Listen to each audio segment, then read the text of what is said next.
Hello दोस्तों, आप सभी का स्वागत है समसामयिक घटना चक्र के ऑनलाइन प्लेटफॉर्म पर। अपने इस वीडियो में हम लोग चर्चा करते हैं महत्वपूर्ण करंट अफेयर जो आपकी पत्र पत्रिकाओं में रहे हैं। आज अपने इस वीडियो में 13 और 14 जनवरी के महत्वपूर्ण करंट अफेयर पर हम चर्चा करेंगे। 13 जनवरी का वीडियो आ नहीं पाया था स्वास्थ्य कारणों से। आज जो दोनों दिन है 13 और 14, उनके करंट अफेयर जो इंपॉर्टेंट है आपके परीक्षा के दृष्टिकोण से अपने इस वीडियो में हम लोग कवर करेंगे। और साथ ही साथ यहाँ पर लिखा है प्रीलिम्स के फैक्ट, ठीक है, और मेंस का डाटा। तो यहाँ पे जो करंट अफेयर हम लोग कवर करते हैं ना, वो इस तरीके से कवर करते हैं कि आपके प्रीलिम्स परीक्षा के लिए भी इंपॉर्टेंट सफिशिएंट जो फैक्ट्स हैं वो आपको तैयार हो जाए, और साथ ही साथ जो मेंस में महत्वपूर्ण डाटा आप यूज कर सकते हैं उन डाटा को भी यहाँ पर बताया जाता है। और ये आप चाहें तो आप कॉपी कलम लेके बैठ सकते हैं और साथ साथ में जो इंपॉर्टेंट चीजें आपको बताई जाए वैसे आज एज इट इज आप वहां पे लिख सकते हैं। चलिए स्टार्ट करते हैं।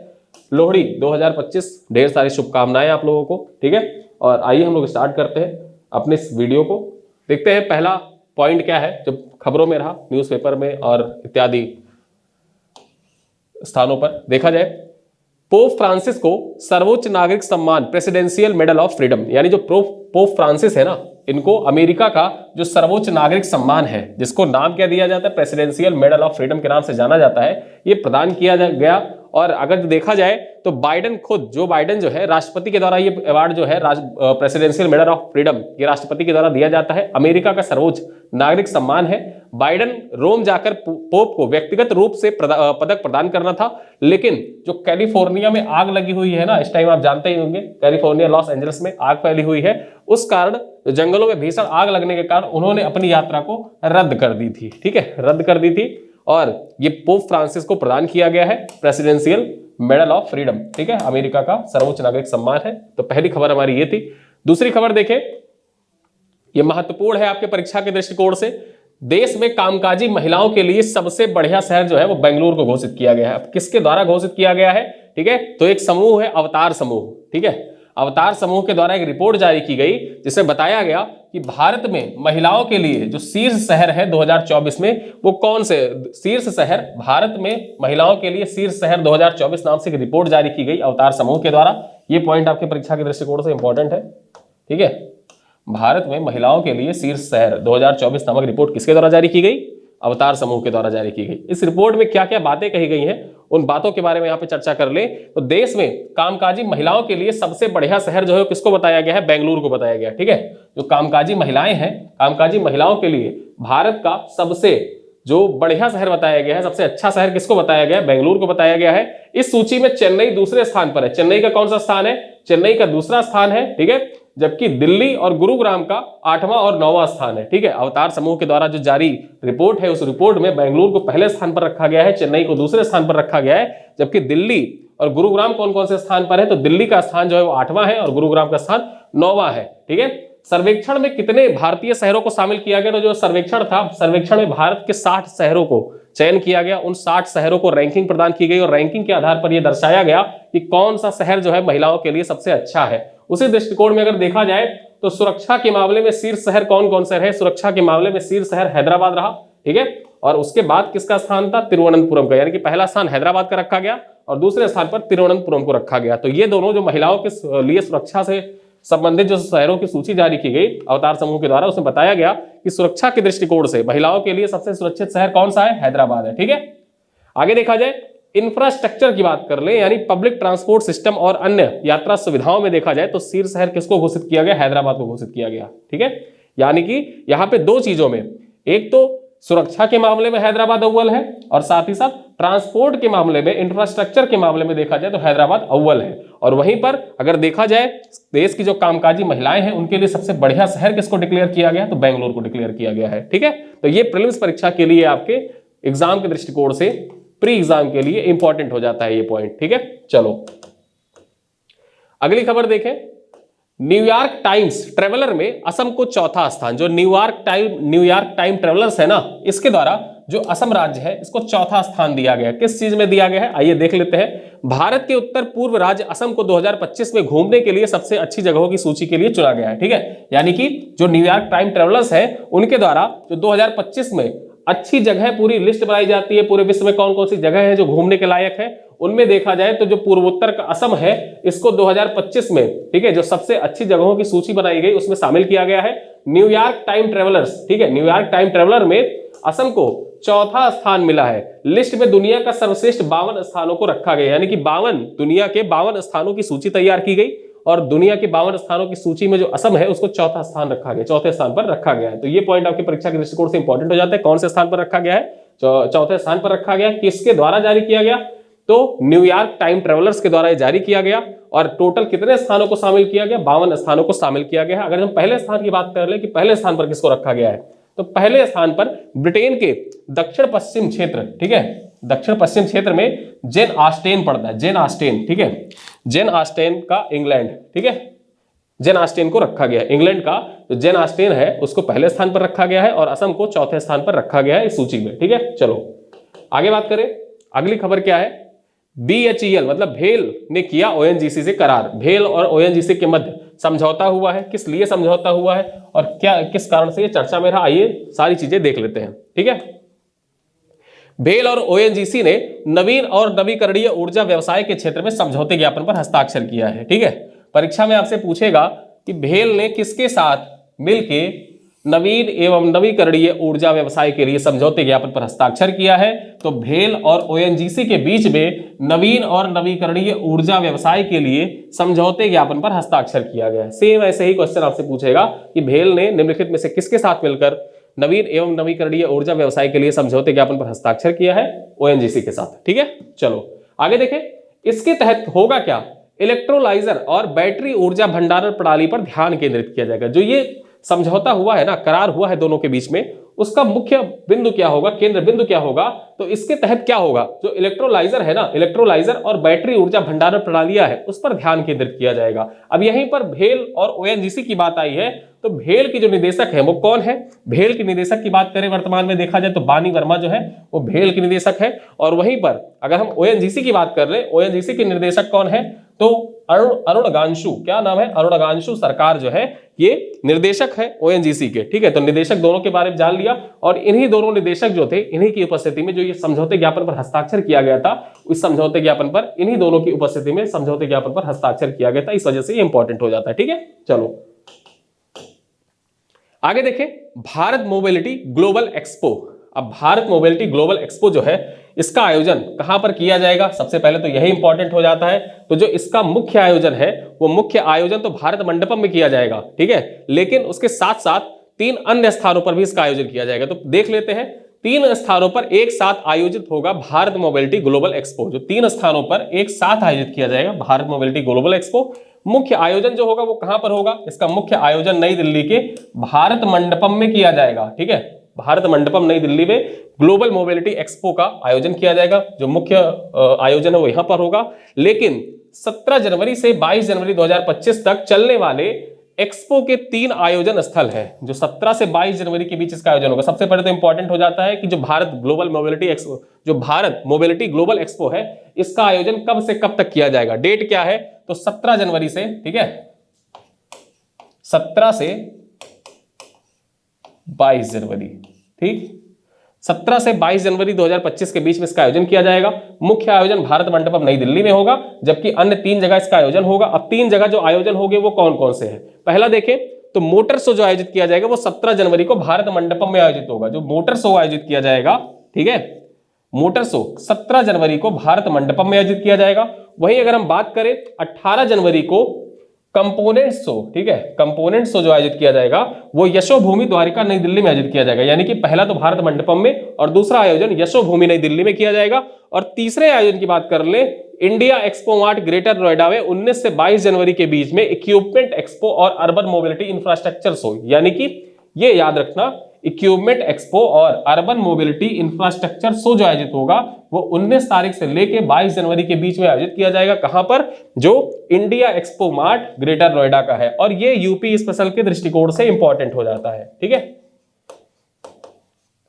यूपी स्पेशल के लिए परीक्षा के दृष्टिकोण से इंपॉर्टेंट है तीसरा वाला शो। तो यहां पर जो ग्लोबल मोबिलिटी एक्सपो है, ठीक है, जो इसके तीनों शो आयोजित किए जाएंगे, कहां कहां पर आयोजित किए जाएंगे उसके बारे में मैंने आपको बता दिया।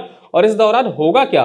इस दौरान देसी विदेशी वाहन निर्माता कंपनियां अपने वाहनों को प्रदर्शित करेंगी। देश विदेश से आई जो विभिन्न कंपनियां हैं, उनके वाहन है, मोटर वाहन है, उन मोटर वाहनों को इस सम्मेलन में प्रस्तुत किया जाएगा, उनका प्रस्तुतिकरण किया जाएगा और दुनिया के समक्ष रखा जाएगा कि हमारी जो वाहन है, वाहन की फैसिलिटी क्या क्या है, वो सारी चीजें यहाँ पर बताई जाएंगी। तो ये तीनों शो याद रखना, मुख्य शो कहां पर आयोजित किया गया ये याद रखना, आपकी परीक्षा के लिए इंपॉर्टेंट है। अगली खबर क्या है, अंतरराष्ट्रीय पतंग महोत्सव। अंतरराष्ट्रीय पतंग महोत्सव के बारे में जान लें, ठीक है। तो अंतरराष्ट्रीय पतंग महोत्सव जो होता है ये गुजरात के अहमदाबाद में 1989 से अंतरराष्ट्रीय पतंग महोत्सव का आयोजन किया जा रहा है। यानी कि कहां पर आयोजित किया जाता है, गुजरात के अहमदाबाद में। कब से, 1989 से अंतरराष्ट्रीय पतंग महोत्सव का आयोजन किया जा रहा है और महोत्सव में हिस्सा लेने के लिए दुनिया भर के कई देशों के मशहूर पतंगबाज सम्मिलित होते हैं, ठीक है।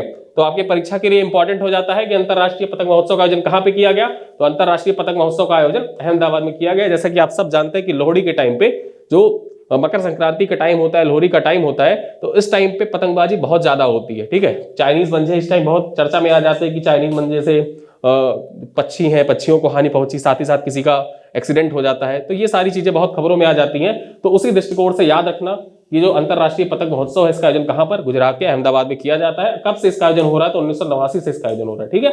चलो अगली खबर है, चित्रकूट में बनेगा रामायण पार्क। यूपी स्पेशल के परीक्षा के दृष्टिकोण से इंपॉर्टेंट। अब ये आपके प्रीलिम्स परीक्षा के लिए इंपॉर्टेंट है ही, साथ साथ मुख्य परीक्षा के लिए भी इंपॉर्टेंट है। जब आपसे मुख्य परीक्षा में बुंदेलखंड क्षेत्र है, बुंदेलखंड क्षेत्र के सांस्कृतिक विकास के बारे में कोई प्रश्न आता है या बुंदेलखंड क्षेत्र के विकास के बारे में कोई प्रश्न आता है, वहां पर आप इन चीजों को मेंशन करके आइएगा। करंट अफेयर से आपका क्वेश्चन जो होगा रिलेट होगा, तो आपको अच्छे मार्क्स मिलेंगे, ठीक है। तो आप मेंशन करके आइएगा। लेकिन यहाँ खास बात क्या है, जो चित्रकूट में रामायण पार्क बनाया जा रहा है, ये उत्तर प्रदेश सरकार के द्वारा नहीं, मध्य प्रदेश सरकार, किसके, मध्य प्रदेश सरकार के द्वारा श्री राम की तपोभूमि चित्रकूट में विश्व स्तरीय धार्मिक और पर्यटन स्थल के रूप में विकसित करने की योजना है। यानी कि मध्य प्रदेश सरकार जो है वो चित्रकूट को, ठीक है, चित्रकूट को विश्व स्तरीय धार्मिक पर्यटन स्थल के रूप में विकसित करने की योजना बना रही है। अब उसके द्वारा किया क्या जाएगा कि जो राजोला गांव है, चित्रकूट का राजोला गांव में 80 एकड़ भूमि पर 100 करोड़ रुपए से रामायण एक्सपीरियंस पार्क बनेगा, ठीक है। रामायण एक्सपीरियंस पार्क कहां पर बनेगा, जो चित्रकूट का राजौला गांव है वहीं पर बनाया जाएगा। 80 एकड़ में यह फैला होगा और इसकी लागत कितनी होगी, 100 करोड़ रुपए के लागत से इसको बनाया जाएगा और यहीं पर प्रभु श्री राम की 151 फीट ऊंची प्रतिमा स्थापित की जाएगी। ये आपके परीक्षा के दृष्टिकोण से इंपॉर्टेंट है कि चित्रकूट के राजौला गांव में कितनी फीट ऊंची श्री राम की प्रतिमा स्थापित की जाएगी, 151 फीट ऊंची श्री राम की प्रतिमा स्थापित की जाएगी। किसका, ये योजना किसकी है, मध्य प्रदेश सरकार की योजना है। चित्रकूट को विश्व स्तरीय पर्यटन स्थल के रूप में घोषित करने की मतलब बनाने की योजना है, ठीक है। तो इन चीजों को जब आप बुंदेलखंड का विस्तार, बुंदेलखंड के विकास से संबंधित कोई क्वेश्चन आपके पेपर 5 में आता है, सांस्कृतिक विकास से संबंधित या औद्योगिक विकास से संबंधित पेपर 6 में कोई क्वेश्चन आता है, तो वहां पर आप इन चीजों को मेंशन कर सकते हैं। क्योंकि अगर जो पर्यटन का बढ़ावा होगा तो जाहिर सी बात है रोजगार में वृद्धि होगी और रोजगार में वृद्धि होगी तो व्यवसाय और अर्थव्यवस्था में भी विकास, मतलब अर्थव्यवस्था का है वो भी विकास होगा, ठीक है। तो वहां पर आप इन चीजों को मेंशन कर सकते हैं। चलो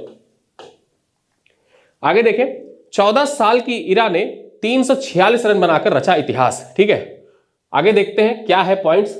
मुंबई की 14 साल की सलामी बल्लेबाज इरा जाधव, क्या नाम है, इरा जाधव, ठीक है, रविवार को अंडर 19 महिला वनडे ट्रॉफी में मेघालय के विरुद्ध 346 रन बनाकर अंडर 19 क्रिकेट में 13 शतक, ठीक है, 13 शतक बनाने वाली पहली भारतीय इरा जाधव बन गई है। ये पॉइंट याद रखना, ठीक है। अंडर 19 कैटेगरी में, अंडर 19 कैटेगरी में 346 रन बनाकर पहली भारतीय बन गई हैं। विश्व की पहली नहीं है, आगे मैं बताऊंगा, विश्व की पहले नहीं है। यहां पर आप ये याद रखना कि 13 शतक लगाने वाली पहली भारतीय कौन है, इरा जाधव है। अंडर 19 कैटेगरी में इन्होंने 13 शतक लगाया है। यह किसी भारतीय द्वारा, ठीक है, यह किसी भारतीय द्वारा यूथ लिस्ट ए में मैच में बनाया गया सर्वोच्च स्कोर भी है। अब यहां एक पॉइंट ये याद रखना, लेकिन इस वर्ग का विश्व रिकॉर्ड दक्षिण अफ्रीका की लिजेल ली के नाम है, ठीक है। किसके नाम है, दक्षिण अफ्रीका की एक खिलाड़ी है लिजेल ली, ठीक है, इनके नाम पर है, जिन्होंने 2010 में एक घरेलू मैच में 427 रन यानी कि 4 शतक बना दिए थे एक ही मैच के दौरान, ठीक है।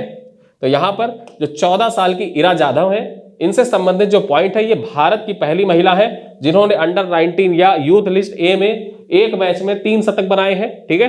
उस दृष्टिकोण से पूरे विश्व में किसका नाम है, तो इनका नाम है लिजेल ली, ठीक है, दक्षिण अफ्रीका की खिलाड़ी है लिजेल ली। इन्होंने एक मैच में 4 शतक बनाए थे। कितने रन बनाए थे?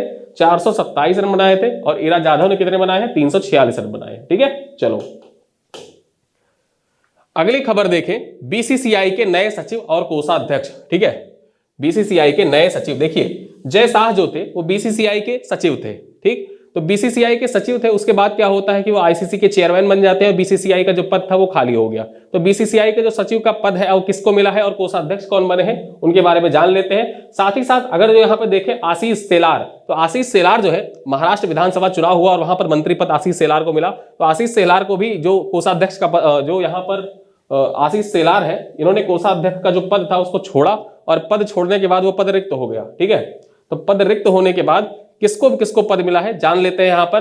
तो यहां पर देखें तो देवजीत शौकिया, क्या नाम है? देवजीत शौकिया। और देवजीत शौकिया जो है ये पूर्व क्रिकेटर है, विकेट कीपर थे देवजीत शौकिया। ठीक है, निर्विरोध सचिव बने हैं। और क्या नाम है इनका? प्रभतेज भाटिया।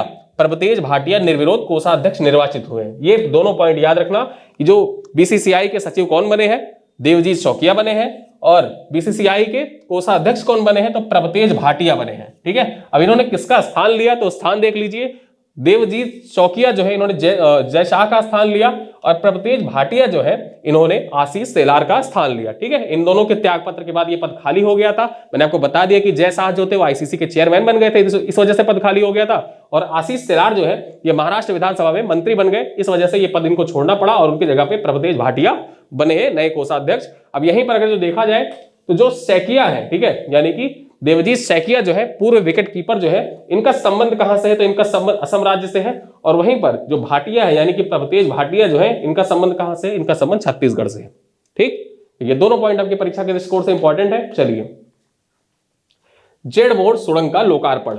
ठीक है, जेड मोड़ सुरंग का लोकार्पण।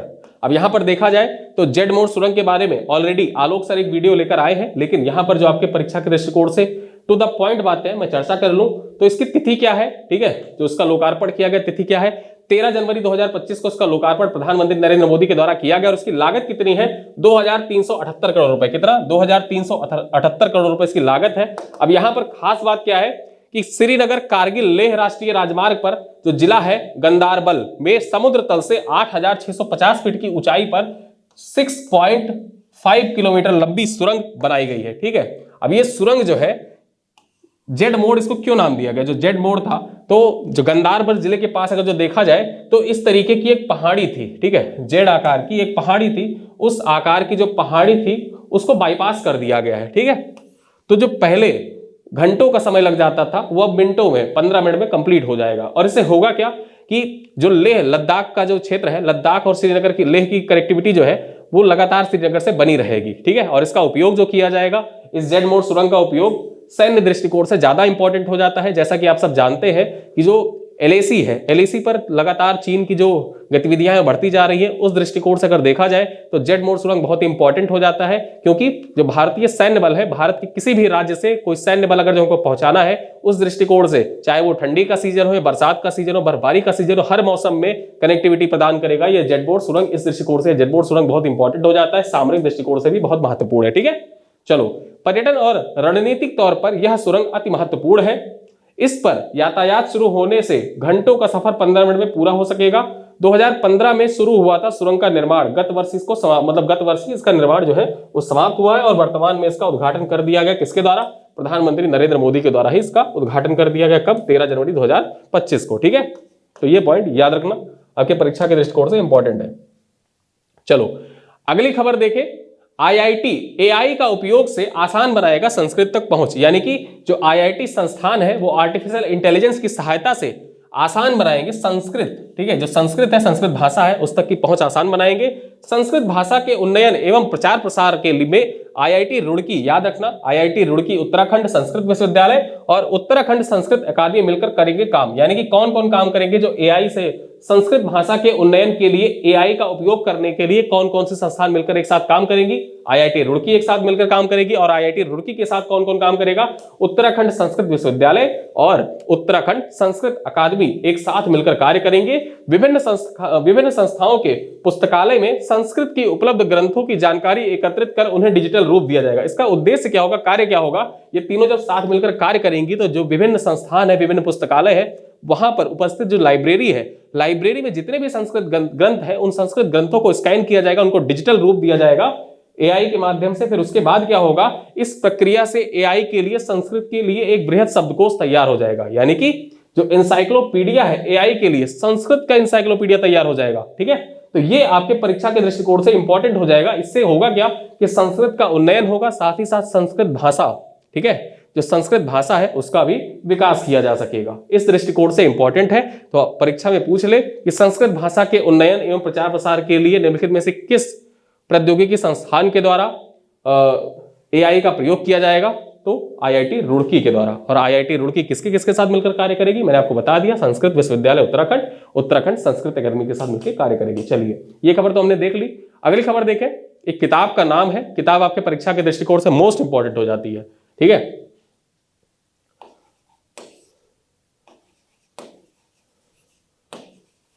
मोस्ट इंपॉर्टेंट ये है, how India scaled mountain G20, the inside story of G20 presidency. Bharat के द्वारा जो G20 की प्रेसिडेंसी की गई थी ना, ठीक है, जिसका थीम क्या था, वसुधैव कुटुंबकम, उसके बारे में इस किताब में लिखी गई है। और ये किताब के लेखक कौन है, तो लेखक है अमिताभ कांत। अमिताभ कांत जो है, बात करें अमिताभ कांत की, तो ये G20 के शेरपा है। ठीक है, G20 के शेरपा है। और how India scaled mountain G20 जो किताब है, इसमें G20 सम्मेलन में पर्दे के पीछे की घटनाओं का किया गया है उल्लेख। मतलब जो पर्दे के पीछे घटनाएं घटी, ठीक है, क्या क्या चीजें चल रही थी जब G20 सम्मेलन आयोजित किया जा रहा था, उस टाइम पे कौन कौन सी घटनाएं चल रही थी, कौन कौन सी बातें चल रही थी पर्दे के पीछे, उन सब बातों का इन किताब में जिक्र किया गया है। और भारत की जो G20 जो आयोजित किया गया था भारत में, उसके बारे में बहुत सी गूढ़ बातें यहाँ पर लिखी गई है। तो इस किताब का नाम याद रखना, आपके परीक्षा के दृष्टिकोण से मोस्ट इंपॉर्टेंट है। आपसे एग्जाम में आरओ में पूछा जा सकता है कि इस किताब के राइटर कौन है। चलो आगे देखें, पूर्वी लद्दाख में आयुध भंडार और बुनियादी ढांचे का निर्माण। देखिए, जो पूर्वी लद्दाख क्षेत्र है, अक्सर यहां पर आपने देखा होगा जो सोनम वांगचुक है तथा अन्य पर्यावरणविद है, उन पर्यावरणविदों के द्वारा जो लद्दाख का क्षेत्र है वहां पर जो निर्माण कार्य है ना, निर्माण कार्य का हमेशा से ही विरोध किया जाता रहा है पर्यावरण कारणों से, कि पर्यावरण ज्यादा ही हस्तक्षेप होगा तो जाहिर सी बात है, पहाड़ी एरिया है, पहाड़ी एरिया में अगर जो हस्तक्षेप ज्यादा होगा, जलवायु परिवर्तन का दृष्टिकोण तो वैसे ही प्रभाव पड़ता ही है। साथ ही साथ जब पर्यावरणीय हस्तक्षेप पर्यावरण के साथ ज्यादा करेंगे तो भूस्खलन जैसी समस्या उत्पन्न होगी। उस दृष्टिकोण से हमेशा ही यहाँ पर एक कंसर्न बना रहा है। लेकिन अब यहाँ पर आयुध निर्माण, ठीक है, आयुध निर्माण और भंडार के लिए बुनियादी ढांचे है, उसके निर्माण को मंजूरी प्रदान कर दी गई है। आइए देख लेते हैं मंजूरी के बारे में। देखें तो यह परियोजना राष्ट्रीय वन्यजीव बोर्ड के स्थायी समिति द्वारा अनुमोदित की गई है। बैठक की अध्यक्षता किसके द्वारा की गई है, राष्ट्रीय जो केंद्रीय पर्यावरण मंत्री है भूपेंद्र यादव की अध्यक्षता में राष्ट्रीय वन्यजीव बोर्ड के द्वारा एक समिति आयोजित की गई थी। और उसी समिति की बैठक में यह मंजूरी प्रदान कर दी गई कि जो आयुध भंडार और बुनियादी ढांचे का निर्माण है पूर्वी लद्दाख में, उसको ग्रीन झंडी दे दी गई, मतलब हरा सिग्नल दे दिया गया उसको कि वहां पर निर्माण किया जा सकता है।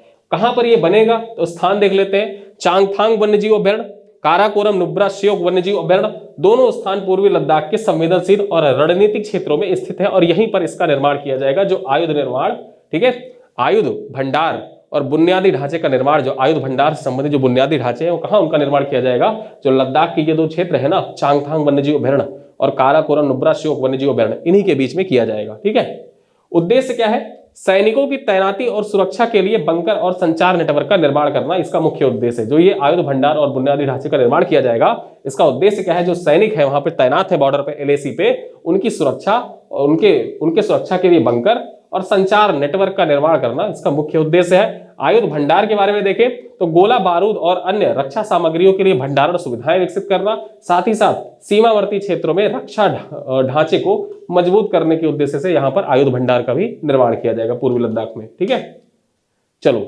रणनीतिक महत्व क्या होगा इसका, जो ये निर्माण किए जाएंगे इनका रणनीतिक महत्व क्या होगा।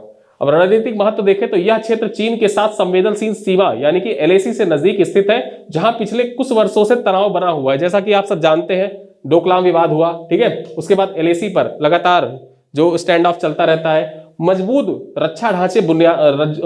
रक्षा बुनियादी ढांचा भारत की सीमाओं को सुरक्षित करने और सेनाओं की तत्परता बढ़ाने में मदद करेगा। यानी कि जो हमारे जो बॉर्डर है, बॉर्डर पर जब हम पूरी तरीके से सुदृढ़ होंगे, जो बुनियादी ढांचा है जब मजबूत होगा, तो भारत की जो सेना है ना, सेना की तत्परता बढ़ेगी और साथ ही साथ सीमाओं को सुरक्षित रखा जा सकेगा। लेकिन अब इसका पर्यावरणीय प्रभाव क्या पड़ सकता है, ठीक है, इसका पर्यावरणीय प्रभाव क्या पड़ सकता है कि वन्यजीव अभ्यारण्यों में निर्माण से पहले पर्यावरणीय सुरक्षा मानकों का पालन सुरक्षित किया जाना चाहिए। ठीक है, यानी कि जो पर्यावरणीय मानक है उन मानकों का प्रयोग तो करना मानक जो है उन मानकों का, ठीक है, जो मानक है उनका पालन जो है वो सुनिश्चित किया जाना चाहिए। और जब पालन सुनिश्चित किया जाएगा तो पर्यावरणीय प्रभाव जो है वो न्यूनतम होगा, और जब पर्यावरणीय प्रभाव न्यूनतम होगा तो जाहिर सी बात है पर्यावरण को नुकसान भी नहीं होगा, साथ ही साथ हमारी जो रक्षा जरूरतें भी पूरी हो जाएंगी। तो ये टॉपिक जो है आपके मुख्य परीक्षा के लिए इंपॉर्टेंट है। मेंस एग्जाम में भारत की सीमाओं से संबंधित कोई क्वेश्चन आपसे पूछा जाता है आईआर के पेपर में, तो आईआर के पेपर में तो आप इसको वहां पर लिख सकते हैं। ठीक है, चलो आगे देखें। भारत का क्यूबा को मानवतावादी सहायता। देखिए क्यूबा में अभी एक तूफान आया था, ठीक है, हरिकेन आया था राफेल के नाम से। किस नाम से? राफेल के नाम से आया था, ठीक है, तूफान आया था। उसके बाद क्या, भारत के द्वारा मानवीय सहायता प्रदान की गई है क्यूबा को, उसी से संदर्भित ये पॉइंट है। और ये भारत की जो विदेश नीति है, भारत की विदेश नीति जब आप लिख रहे हो, आईआर का पेपर, मेंस का पेपर लिख रहे हो, देखिए प्रीलिम्स के लिए तो सिर्फ इतना इंपॉर्टेंट है कि राफेल तूफान कहां पर आया, हरिकेन राफेल कहां पर आया था, किस देश में आया था, क्यूबा में आया था, और उसी के बाद भारत के द्वारा मानवीय सहायता प्रदान की गई। प्रीलिम्स के लिए इतना इंपॉर्टेंट है, लेकिन जो चीजें यहां लिखी है ये मुख्य परीक्षा के लिए इंपॉर्टेंट हो जाती है ज्यादा। मैंने आपको वीडियो स्टार्ट हुआ तभी बताया कि प्रीलिम्स के फैक्ट और मेंस का डाटा आपको इस वीडियो में मिल जाएगा। एक वीडियो है, इससे जैसे आप लोग अलग से डिमांड करते थे कि सर मेंस के लिए अलग से, देखिए प्रीलिम्स और मेंस की आप जो तैयारी कर रहे हैं, आप अभी प्रीलिम्स दे रहे हैं, प्रीलिम्स देने के बाद हम मुख्य परीक्षा ही तो देंगे, तो मुख्य परीक्षा के लिए क्यों ना अभी से तैयारी, जो करंट अफेयर हम पढ़ रहे हैं 20 मिनट दे रहे हैं, 20 मिनट में आखिर में प्रीलिम्स के लिए पढ़ेंगे, तो प्रीलिम्स और मेंस दोनों ओरिएंटेड पढ़ लें, तो इससे होगा क्या कि हमारी जो नॉलेज है, हमारे सोचने समझने की क्षमता साथ साथ विकसित होती जाएगी उसी क्रम में। तो उसी क्रम में देखें तो क्यूबा को हरिकेन राफेल के कारण भारी तबाही और मानवीय संकट का सामना करना पड़ रहा है। ठीक है, अब यहां पर आया क्या था, हरिकेन राफेल आया था। ठीक है, ये याद रखना, प्रीलिम्स के लिए इंपॉर्टेंट है। बड़ी संख्या में लोग चिकित्सा और बुनियादी सहायता के लिए संघर्ष कर रहे हैं। अब भारत की सहायता, जो भारत के द्वारा सहायता प्रदान की गई है, उनमें देखा जाए तो भारत ने कौन कौन सी सहायता प्रदान की, तो भारत ने आवश्यक दवाइयों की आपूर्ति की है, जिनमें कौन कौन सी दवाएं शामिल है, एंटीबायोटिक्स शामिल है, एंटीपायरेटिक जो बुखार को कम करने वाली दवा है वो शामिल है, पेन किलर शामिल है, ओआरएस, ठीक है, ओरल रिहाइड्रेशन सॉल्ट, जिसको ओआरएस आप कहते हैं। ठीक है, उसके साथ अगर जो देखें तो मसल रिलैक्सेंट शामिल है इसमें। ठीक है, तो ये दवाएं भारत के द्वारा आपूर्ति की गई हैं क्यूबा को। आगे देखें तो यह कदम भारत की वसुधैव कुटुंबकम यानी कि संपूर्ण विश्व एक परिवार है की भावना को दर्शाता है। भारत कहीं भी जब कोई मानवीय आपदा आती है, तो वहां पर मानवीय आपदा या प्राकृतिक आपदा कोई आती है, तो भारत के द्वारा हमेशा बढ़ चढ़कर पूरे विश्व में सहयोग किया जाता है, चाहे वो कोविड-19 का टाइम पीरियड हो। कोविड-19 में, ठीक है, वैक्सीन मैत्री के तहत भारत के द्वारा विभिन्न देशों को मुफ्त में वैक्सीन मुहैया कराई गई। उसी दृष्टिकोण से अगर जो देखा जाए तो हमेशा भारत, जब भी कोई आपदा आती है पूरे संसार में, तो भारत हमेशा डट के खड़ा रहता है। इन सारी चीजों को, वसुधैव कुटुंबकम को आप मेंशन करिएगा अपने आंसर में। अब बात कर ले भारत क्यूबा संबंध के बारे में बात कर ले, तो दोनों देशों के बीच लंबे समय से घनिष्ठ और मित्रतापूर्ण संबंध है। यह सहायता भारत की क्यूबा के साथ मानवीय और कूटनीतिक संबंधों को मजबूत करती है। ठीक है, तो ये पॉइंट आप अपने मुख्य परीक्षा के आंसर में मेंशन कर सकते हैं। चलो आगे देखें।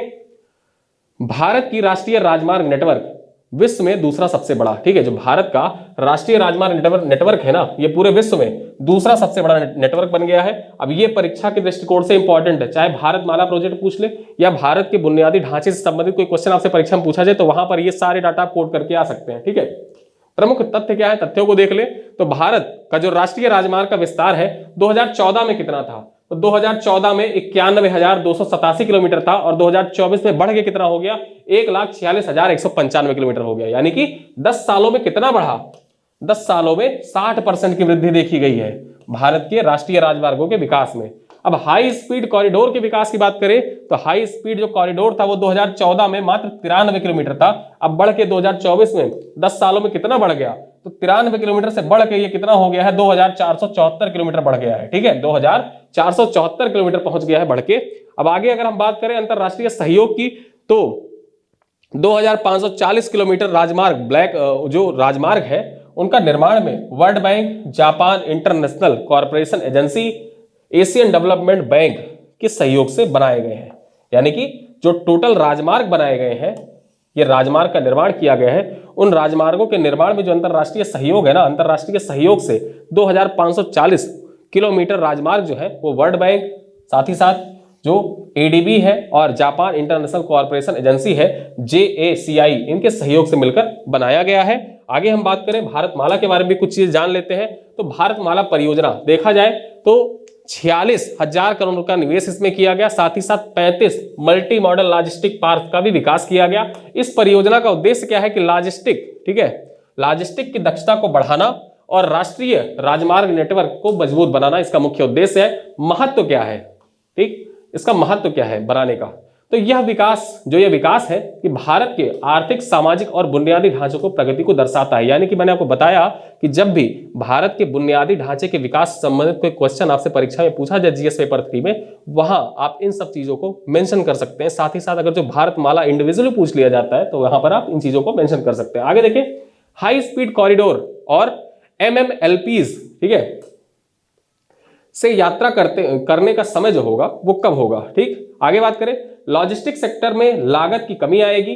भारत के बढ़ते बुनियादी ढांचे से इसे वैश्विक स्तर पर प्रमुख स्थान दिलाएगा। जो भारत का बढ़ता बुनियादी ढांचा है ना, तो वो भारत को वैश्विक स्तर पर एक महत्वपूर्ण स्थान दिलाएगा। और महत्वपूर्ण स्थान में सबसे इंपॉर्टेंट यही हो जाता है कि जो भारत का राष्ट्रीय राजमार्ग नेटवर्क है वो विश्व में दूसरा सबसे बड़ा नेटवर्क बन गया। इसको आप मेंशन कर सकते हैं, ठीक है। चलो आगे बात करें, अगली खबर क्या है, पार्श्व गायक पी जयचंद्रन का निधन हो गया है। अब पार्श्व गायक पी जयचंद्रन जो है, इनका निधन हो गया है। इनके बारे में जाने तो निधन कब हुआ इनका, तो 80 वर्ष की आयु में केरल के त्रिशूर में एक निजी मेडिकल कॉलेज में इनका निधन हो गया है।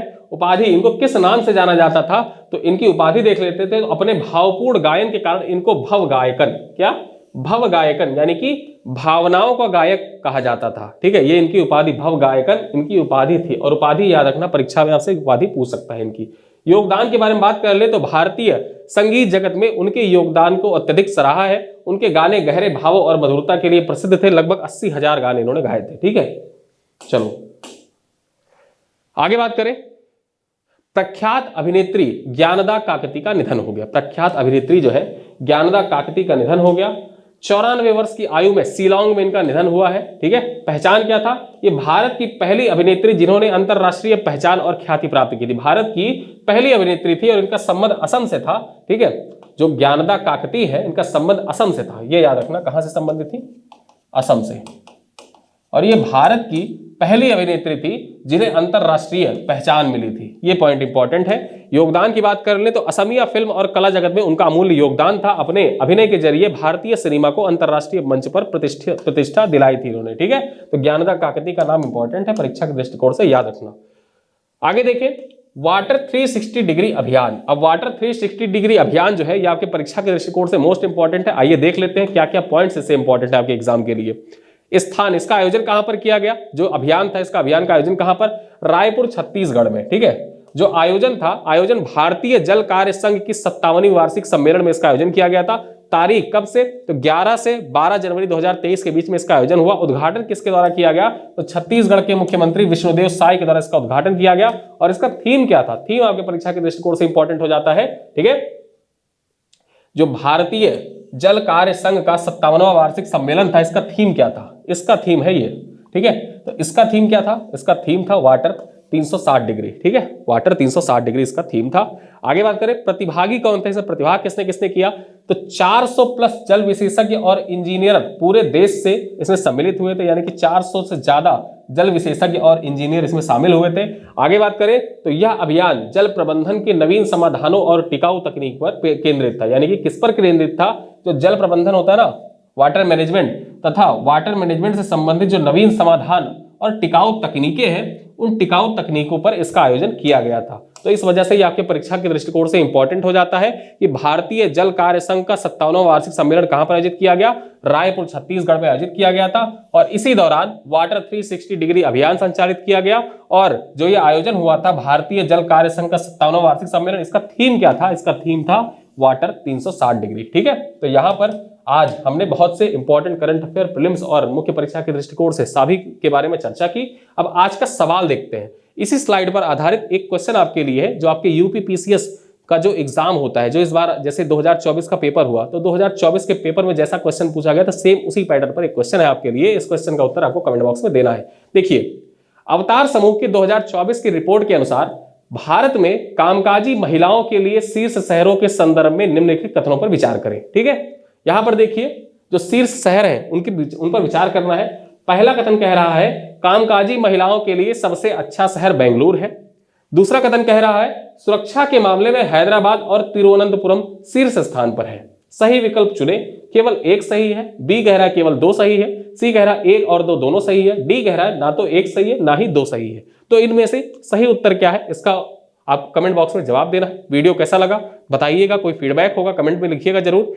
कल का वीडियो नहीं आ पाया था, इसी वजह से कल और आज जितने भी महत्वपूर्ण करंट अफेयर थे उसको इसमें कंपाइल कर दिया गया है। ठीक है, मिलते हैं 15 तारीख के करंट अफेयर में, 15 तारीख के वीडियो में। वीडियो के बारे में कोई फीडबैक होगा तो कमेंट बॉक्स में जरूर लिखिएगा। अच्छे सुझाव होंगे जरूर लिखिएगा। कुछ आपको बताना होगा, कुछ पूछना होगा तो आप कमेंट बॉक्स में पूछ सकते हैं। और मैं आपके व्यक्तिगत रूप से सभी कमेंट को जो पूछते हैं आप कुछ भी, तो मैं व्यक्तिगत रूप से उसमें सारे कमेंट का जवाब देता हूं।